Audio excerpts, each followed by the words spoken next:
Audio Jungle.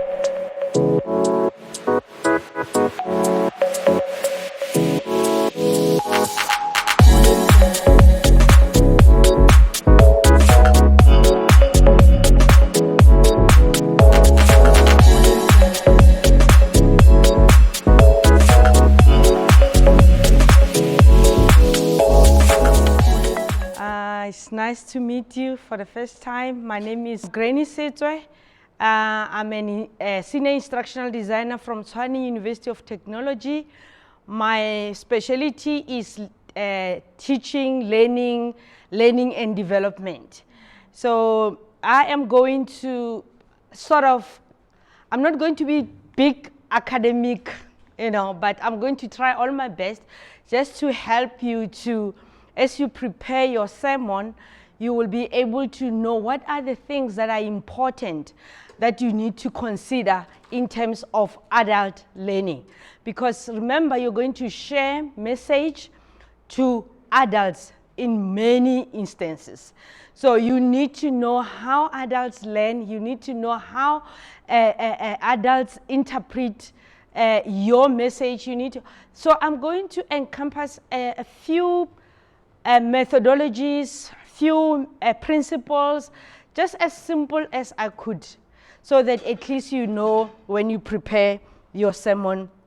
Our topic for today is homiletics, which is the art of teaching, the art of preaching or teaching. We're going to explore what is homiletics, which I think you already know, and then why we study this subject, and to distinguish between preaching and teaching. And then I will come up with a principle of 5 W's and 1 H in homiletics, and explain principles of adult learning, and then use different levels of learning. That when you start to prepare, you need to ensure that you have to encompass the three levels of learning. And then what is different types of sermons and the basic structure, and then how you integrate the 6 C's values, and then you familiarize yourself with how adult learner or how adult learning experience is, and then we will share some best practice on how to prepare and deliver sermons. Homiletics is the art of preaching. Preaching or preparing or delivering sermon. Is a study of composition and delivery of a sermon or a religious discourse. Funk and Valnas, in their encyclopedia, they say is a branch of rhetoric that treats the composition and delivery of sermons. In short, is the art of preaching and the art of teaching. That's as simple as that. How you preach, how you teach. So we will try to explain, like in one of the objectives, what's the difference between preaching and teaching. But at the end of the day, you will wear a hat of a preacher. There will be a time that you wear a hat of a teacher. So you need to distinguish that, what needs to be done, and what is the key role of a preacher and what is the key role of the teacher. The importance of studying the art of preaching and the art of teaching. What is it? It is important because through preaching and through teaching the word, God is bringing Christ to us. That God is a God of as means of sharing or bringing the word of Christ. When we look at 1 Corinthians 1:18, I'm just going to paraphrase it. It says, "For the message of the cross is foolishness to those who are perishing, but to us who are being saved is in the power of God." So God is trying to reach us and teach us or bring Jesus to the world. For us to understand that that you need to have that art. It means God, it shows that you have to understand that the reason why we need to understand that is the purpose of that is God wants us to bring Christ to the world. And also, it means God wants to reach out through our faith. That is God's means of inspiring our faith.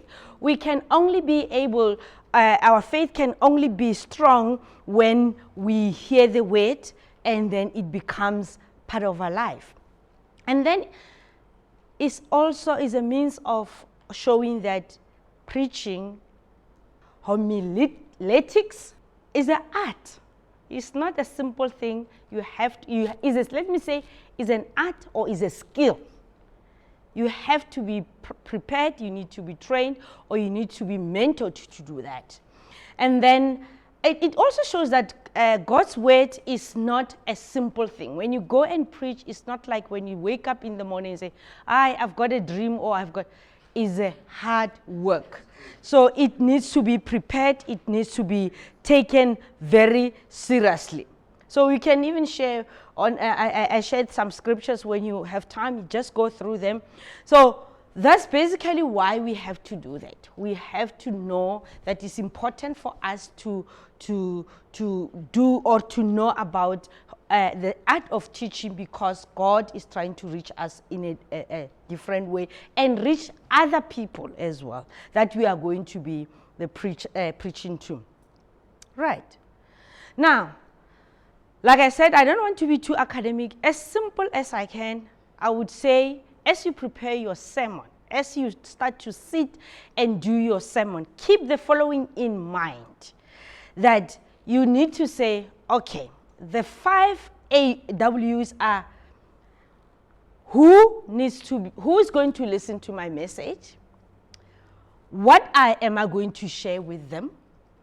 When is it the right time for me to share with them?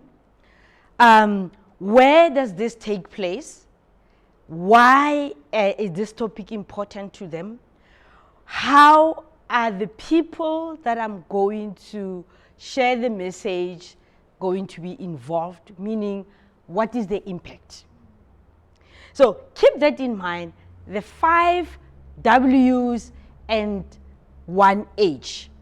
In our setting, we call it 5 bumps in a bench.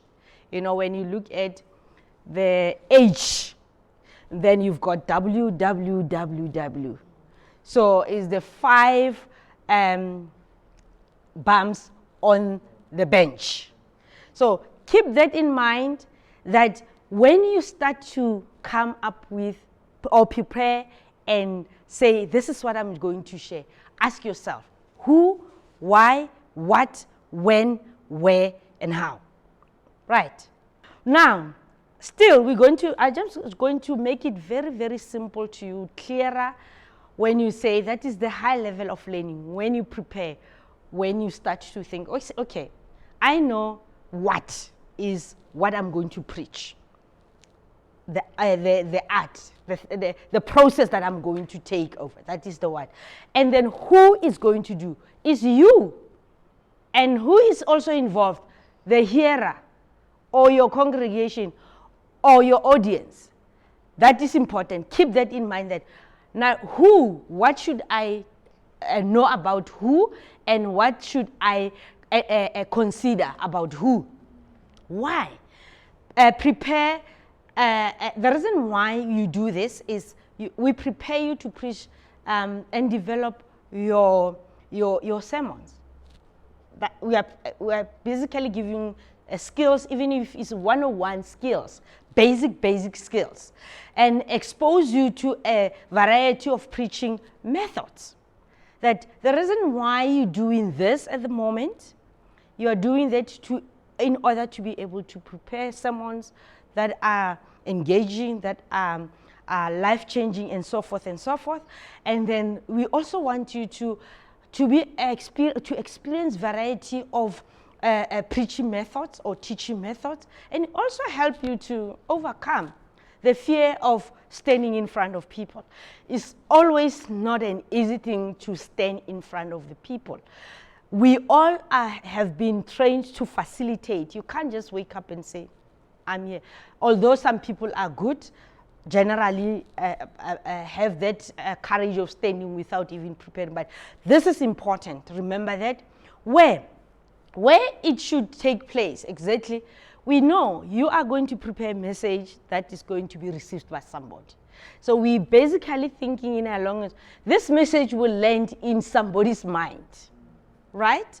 This message will land in somebody's soul, in somebody's heart. So we need to remember that. And then it can be, message can be transmitted, or sermon can be transmitted face to face, where you, before COVID, after, during COVID, you know what has happened. It was online, where web conferencing tools were used, and then it's now hybrid, HiFlex. HiFlex is what we are doing now at the moment, that we've got those that are engaging with us online and those that are in person. That is the HiFlex mode.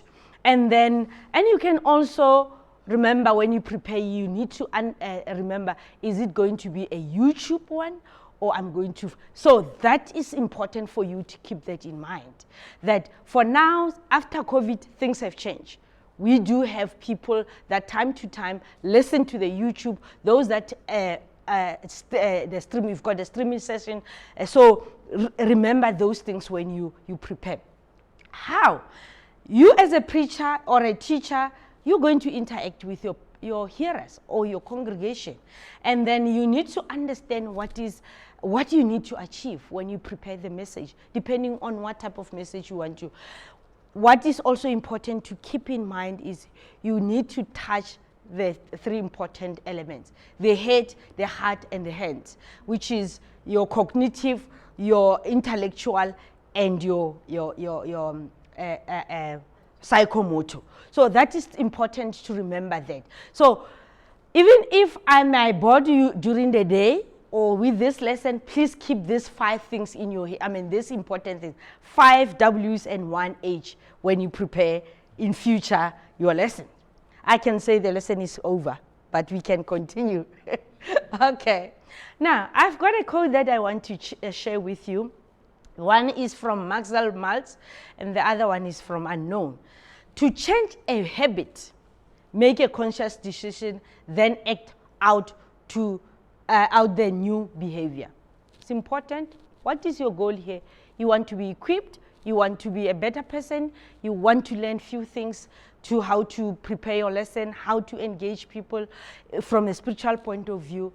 It says you need this quote. I like this quote because it's a habit. You want to change a habit to you have to make a conscious decision. And for the fact that you wanted to be part of this, you have made a conscious decision. The other one is change in behavior begins with a change in the heart. What has made you to inspire you to come? Something was coming into your heart. I want to know about more. I want to know how to share with. Those are critical important. So keep that in your mind as we go through that. You have to do that. That is just a quote and a saying. Right. I just want you, before we continue, a question on preaching and teaching. What is your understanding about preaching and teaching? And in your view, are the 2 concepts the same? If not, what is the difference? Okay, let's start with number 1. What is your understanding about preaching, and what is your understanding about teaching? When you come to teaching, it's just a transferring of knowledge, is what Tandy was saying, that it's just a bit generic. And then when you look at preaching, it's more spiritual, like she mentioned, it's from the Bible, but when you look from a teaching point of view, it might address biblical intellectual needs, that there's something that you need to reach out and teach people.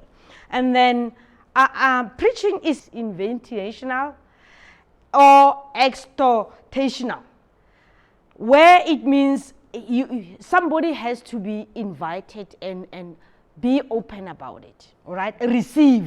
Let's say somebody needs to receive it. And then here I can explain something, say, for you to be able to do 1, 2, 3, do 1, 2, 3.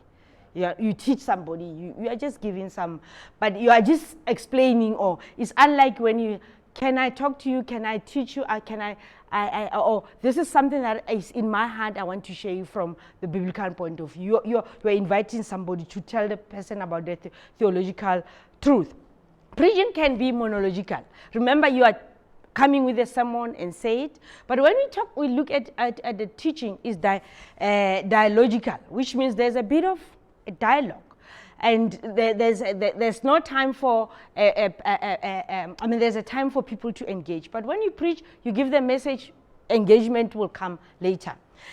What is also important about preaching is it aims at nourishing listener's heart. Remember the 3 important elements: your heart, your head, and your hands. That is important. Preaching target your heart. When we look at teaching, it just target your mind, your brain, your intellectual. So what you have shared is just an indication of what I'm sharing to you. Just when you prepare, remember when you wear a head of a preacher, and remember where you wear the head of a teacher. Right. Now, let's look at the principle of adult learning. Principle of adult learning is generic, but when you look at when you prepare your sermon or your teaching, you must just understand that it is important to know that your message for the adult is life-changing. If it doesn't have any benefit for an adult, forget it.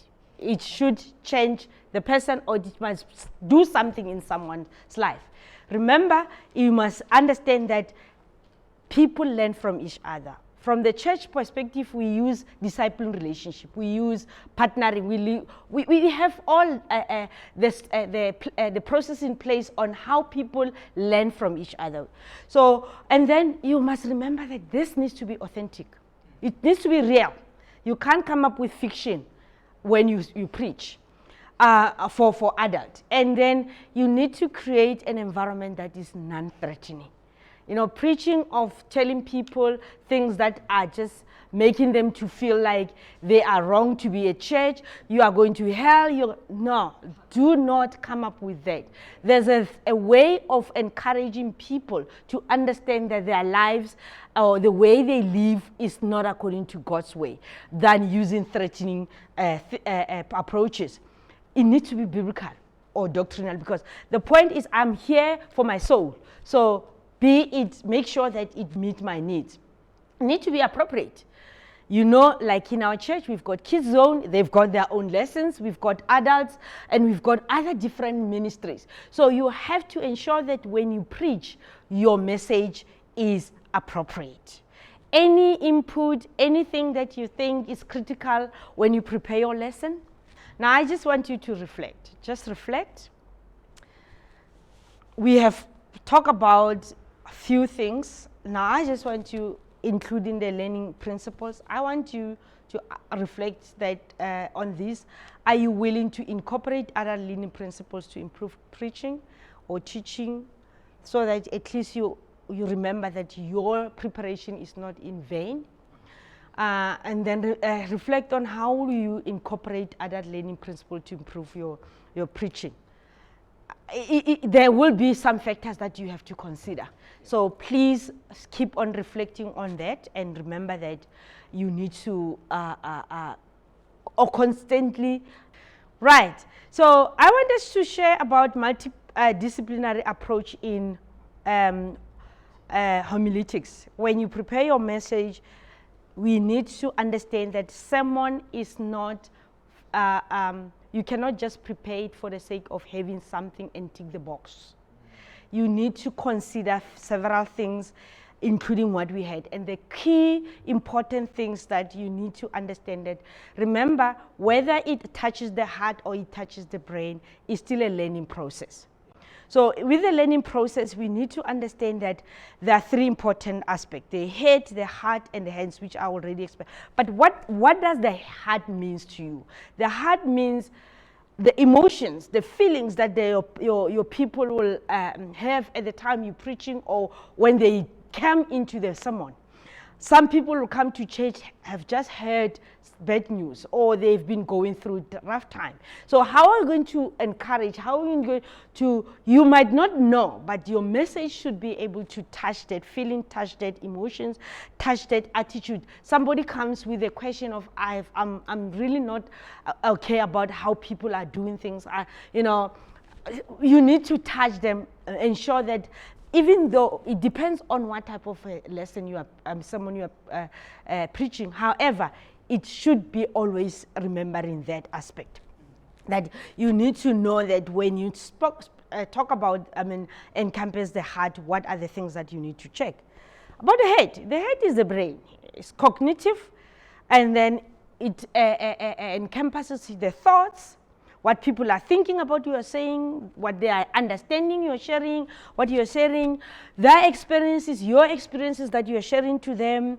So remember that for them is quite important because they want to make sure that as they make decision of what you are preaching or want them to change, they get convicted about it. You can't be convicted on something that you don't understand. So make sure that that is important to take care of.